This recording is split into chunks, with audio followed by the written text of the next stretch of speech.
ভাৰতৰ ৰাষ্ট্ৰীয় ফল কি? উত্তৰ আম। আমৰ বৈজ্ঞানিক নাম হৈছে মেঞ্জিফেৰা ইণ্ডিকা। 1950 চনত আমক ভাৰতৰ ৰাষ্ট্ৰীয় ফল হিচাপে স্বীকৃতি দিয়া হয়। আমক ভাৰতৰ ৰাষ্ট্ৰীয় ফল হিচাপে স্বীকৃতি দিয়াৰ কাৰণ: 1.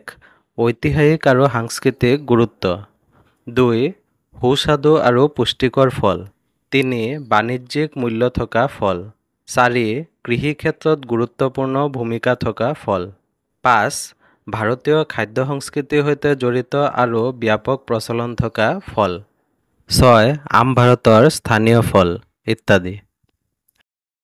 আমক ফলৰ ৰজা বুলি কোৱা হয়। ভাৰতত হাজাৰ হাজাৰ বছৰ ধৰি আমৰ খেতি কৰা হৈছে। বিভিন্ন আকাৰ, গঠন আৰু বৰণৰ ভাৰতত 100তকৈ অধিক প্ৰকাৰৰ আম পোৱা যায়। আমে ভাৰতবৰ্ষ আৰু ফিলিপাইনছৰ ৰাষ্ট্ৰীয় ফল আৰু বাংলাদেশৰ ৰাষ্ট্ৰীয় বৃক্ষ হিচাপে স্বীকৃতি পাইছে।